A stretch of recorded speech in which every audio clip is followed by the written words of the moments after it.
Sinmee Singgi Phangpham Thokpa right amadi demand sing Phangnaba Akanba Khongjang Changsinbagi Warep ama lakliba me ama pangthokkadouriba Malem Sinmee Singgi numit asida Louragani haina AITUC Manipur General Secretary L Sotinkumar phongdorakli lakliba me amada Malem pumbada pangthokkadouriba Malem Sinmee Singgi numit ka mari lainana ngasi All India Trade Union Congress AITUC Manipur Sinduramase irawat babanda pau mifam ama pangthokre AITUC maru oiba thaumi kaya yauduna pangthokhiba paugi mifam aduda AITUC Manipur General Secretary L Sotinkumar hai Malem Sinmee Singgi numit ase All India Youth Federation Manipur gi lamjik makhada lisang sitna lamdam asida pangthoktuna lakli Manipur Sinmee Singgi numit ase lamyan pe irabot gi lamjik makhada kumja English ngamaga jamapan kuntra mapan da ihan hana pangthokhibani masigi matung tarakpada lisang sitna lamdam asida pangthoktuna lakpani lakliba me amada pangthokkadouriba Malem Sinmee Singgi numit ki ningsing thoram ase chamaga kuntra manga suba ningsing thoram ne khunai asida Sinmee singna thengnariba awaba amadi kudong chadaba kaya asigi matangda AITUC na matam kaya gi mamangdagi demand kaya taduna Sinmee Singgi Phangpham Thokpa right sing Phangnaba Akanba lakpane adubu paliba matam gi laingak tabidana amadi thabak to onthoktana Sinmee Singbu miraiduna thambide Hauzik lamdam asida thokliba irang asida apunba Manipur gi saktam kandaba yade haiduna kanna khonaduna lakpane adubu ngasidi irang asigi manung amadi irang thokchingegi mamangdagi hauna Sinmee singna thengnariba awaba sing asigi matangda thengnadaba yadaba ama lakle ngasi Sinmee singna thengnariba awaba maru oina driver singa thengnariba awaba asi lenga asina lumda lawdri AITUC na matam kayagi mamangdagi state asigi national highway singda Highway Protection Force thambi haina taksinduna laklabaso ngasi forward lengak na chanaba thabak amata pakatre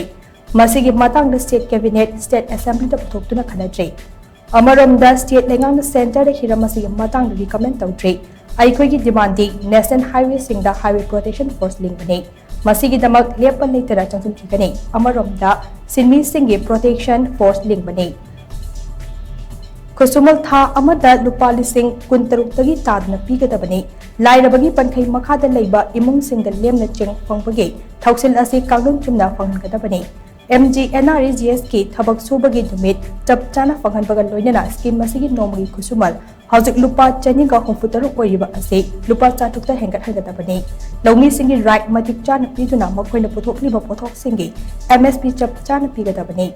lakliba me amada pangthokkadouriba Malem Sinmee Singgi numit ase thangoiban gi thau round da Sinmee lof homfu mari ge mihut singna sarup yaduna miyam ga loina na pangthokkani numit asida Sinmee Singgi Phangpham Thokpa right amadi demand sing Phangnaba Akanba Khongjang changshinabagi Warep ama lobaga loina na Sinmee Singgi right ki damak lepalitena akanba campaign changsinduna Khongjang changsilagani haina bahna makha takhi organization puga mari gi saruk singna trade union association amadi federation maduda bank yaure LIC yaure postal service yaure adu kaitheni mai ben yaure scheme workers yaure moine sure Manipur da municipal workers yaure ma yaure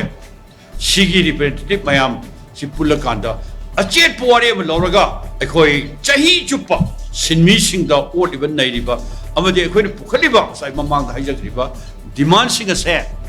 masi hek phangdri phawda ekhoi akanba campaign tawgani adugo loirena ekhoi tongan ba malik sing ba pu sing do mahajon sing da koi strike notice agani ekhoi thabak lepkani ekhoi ne talib dabi do pukhatri ba ekhoi thabak lepkani se khudam oina Highway Protection Force bodu akang no mata mama ekhoi hayeng me this day da pirakani bodu tokdrupur driver amata steering pyro adugo loirena shop establishment thabak do dukan pham karmachari sing ekhoi ne talib thagi lupa 20 taru tu bodu pidra badi ekhoi Kanagumba Karmachari, Sovereign Establishment, Tabuk Toribu Karmachari, Amata Dukan Pambayaw.